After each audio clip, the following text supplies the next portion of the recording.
Class 9 के chapter 10 का theorem 10.3 है हमारे पास। थ्योरम में बोला गया है the perpendicular from the centre of a circle to a code bisect the code.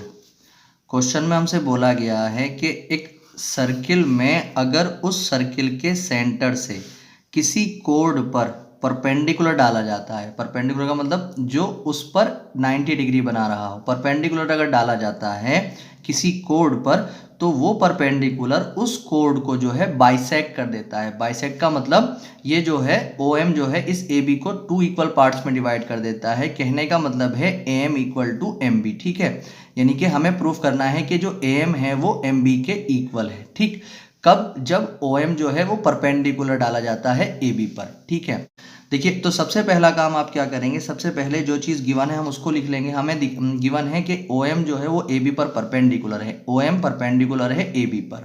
ठीक, उसके बाद टू प्रूव में हमें क्या करना है, प्रूव में ये करना है कि OM जो है वो AB को बाइसेक्ट कर रहा है।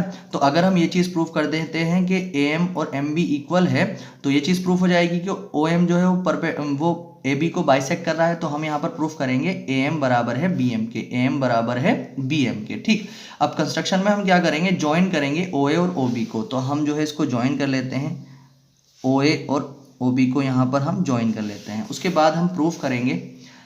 अब जब प्रूफ करेंगे तो हम दो ट्राइंगल्स में काम करेंगे, एक तो AOM में और एक BOM में। एक तो AOM इस वाले ट्राइंगल और एक BOM इस वाले ट्राइंगल में। ठीक है, अब इन दोनों ट्राइंगल्स को हम कॉन्ग्रुएंट करेंगे। जब ये दोनों ट्राइंगल्स कॉन्ग्रुएंट हो जाएंगे तो हम इन दोनों को इक्वल रख सकेंगे। आपने चैप्टर 7 में पढ़ा हुआ है कॉन्ग्रुएंट की प्रॉपर्टी के बारे में। ठीक है, तो अब हम क्या करेंगे, इन दोनों ट्राइंगल्स को कॉन्ग्रुएंट करेंगे।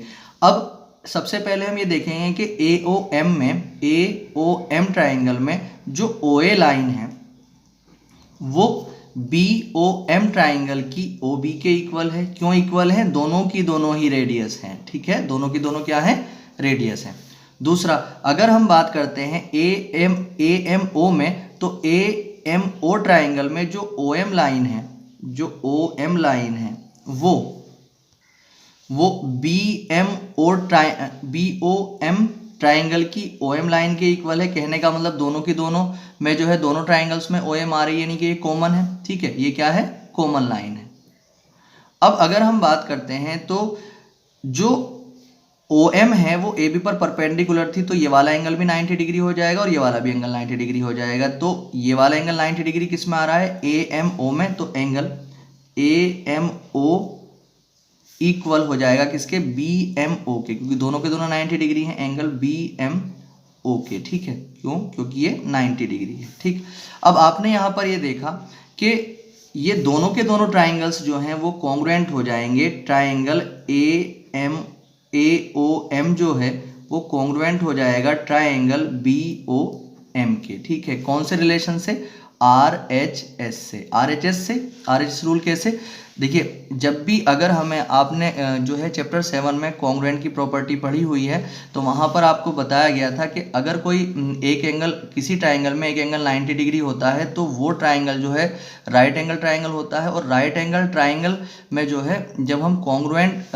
उन दो ट्राइंगल्स को प्रूफ करते हैं तो वहाँ पर 90 डिग्री का एंगल और दूसरा उसके सामने की जो लाइन होती है वो हाइपोटेनियस कहलाती है। तो यहाँ पर अगर हम देखें तो OM जो है वो क्या है, रेडियस के साथ साथ हाइपोटेनियस भी है। ठीक है, हाइपोटेनियस है। यहाँ पर अगर हम बात करते हैं OM जो है इस ट्राइंगल की एक साइड है। ठीक है, और अगर हम बात करते हैं इस एंगल की तो ये 90 डिग्री एंगल है और 90 डिग्री एंगल को हम बोलते हैं right angle triangle, right angle. ठीक है, तो अगर हम देखते हैं तो यहाँ पर ये RHS से जो है क्या हो चुका है, कॉन्ग्रुएंट हो चुके हैं। जब ये दोनों के दोनों ट्राइंगल जो है कॉन्ग्रुएंट हो चुके हैं तो अब हम क्या कर सकते हैं, हम लिख सकते हैं AM जो है वो इक्वल है BM के। ठीक है, बाई CP/CT। ठीक है, corresponding part of congruent triangle. और जब AM इक्वल टू BM आ चुका है, जब AM इक्वल टू BM आ चुका है तो अब हम क्या कर सकते हैं, हम लिख सकते हैं कि OM बाइसेक्ट AB। ठीक है, ये चीज़ हमें क्या करनी थी, प्रूव करनी।